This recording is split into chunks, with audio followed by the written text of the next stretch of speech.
शासनाने खूप महत्त्वाचं पाऊल या ठिकाणी उचललेलं आहे.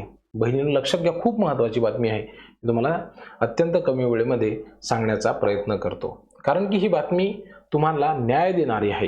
ही बातमी तुम्हाला एक शाश्वती देणारी आहे, सुरक्षितता देणारी आहे. लक्षात घ्या, ही बातमी कोणासाठी आहे तर महाराष्ट्रामध्ये ज्या बहिणी विधवा आहेत, बरोबर आहे, घटस्फोटित आहेत, त्याचबरोबर परित्यक्त्या आहेत, अलग लक्षामध्ये, आणि अविवाहित आहेत, तसेच इतर एकल महिलांच्या सर्वांगीण सक्षमीकरणासाठी महाराष्ट्र शासनाकडून खूप महत्त्वाचं धोरण या ठिकाणी ठरवण्यात आलेलं आहे. अलग लक्षामध्ये, आणि या धोरणाचा फायदा ह्या समस्त एकल महिलांना त्या ठिकाणी होणार आहे. बरोबर आहे.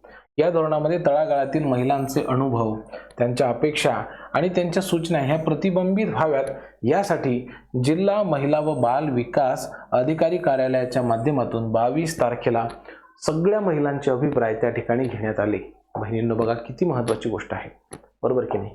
आणि ह्या सगळ्या अभिप्रायांचा त्या ठिकाणी उहापोह जो आहे तो आता शासनाच्या दरबारी होणार आहे. अलग लक्षामध्ये, खूप महत्त्वाची बातमी आहे ही.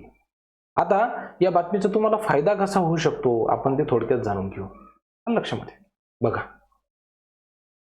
महिलांनी आपल्या सूचना मांडलेल्या आहेत की ज्या एकल महिला होत्या त्यांच्यासाठी कोणत्या गोष्टी आवश्यक आहेत.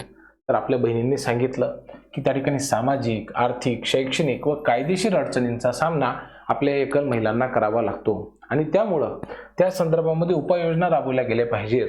योजनांचं स्वरूप हे धोरणात्मक असलं पाहिजे, अशा या ठिकाणी सूचना मांडल्यात. आणि आता ह्या सूचना मांडल्या तर खरी, मग आता ह्याच्यावरती अंमलबजावणी काय होणार आहे तर लक्षात घ्या, एक अतिशय महत्त्वाचं धोरण त्या ठिकाणी तयार होणार आहे. बरोबर आहे. आणि या धोरणाचा फायदा आपल्या सगळ्या बहिणींना होणार आहे.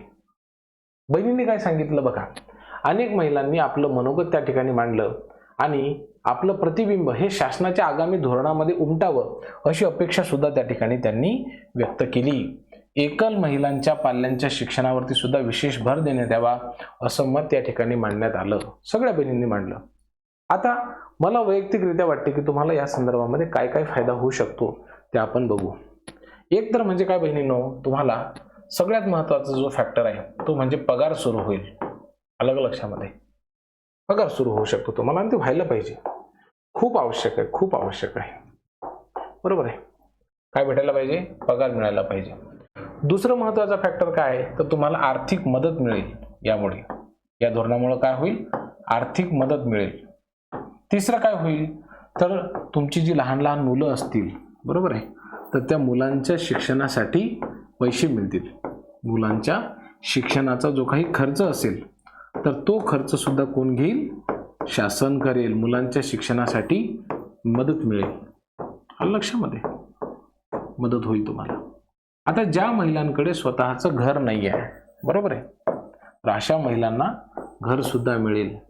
आपल्या बहिणीच्या आरोग्याची काळजी घेण्यासाठी विशेष काळजी घेण्यात येईल आणि त्या संदर्भामध्ये वेगवेगळ्या योजना काढल्या जातील.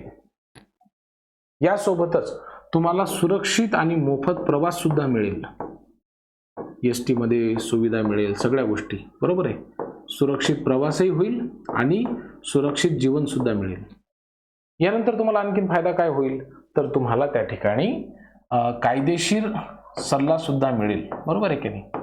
आणि वकिलांची जी वगैरे फी तुम्हाला द्यावी लागते तर ते सुद्धा त्या ठिकाणी खर्च करण्याची आवश्यकता तुम्हाला पडणार नाही. म्हणजे हा जो काही कायदेशीर सल्ला मिळेल हा तुम्हाला कसा मिळेल? मोफत मिळेल. हे सगळे फायदे या धोरणामुळे असणार आहेत. ठीक आहे. आणि आगामी काळामध्ये हे सगळे धोरण जे आहे ते लागू होईल आणि या धोरणाचा फायदा आपल्या सगळ्या महाराष्ट्रामधल्या ज्या एकल महिला आहेत त्यांना मिळेल असं म्हणायला काही हरकत नाही. या संदर्भामध्ये वेळोवेळी ज्या ज्या अपडेट येतील त्या सर्व अपडेट तुमच्यापर्यंत पोहोचवण्याचा आपला निश्चित प्रयत्न राहील. तुमच्या मनामध्ये जर या संदर्भामध्ये काही शंका असतील तर ते कमेंट बॉक्समध्ये लिहायला विसरू नका. खूप खूप धन्यवाद बहिणींनो.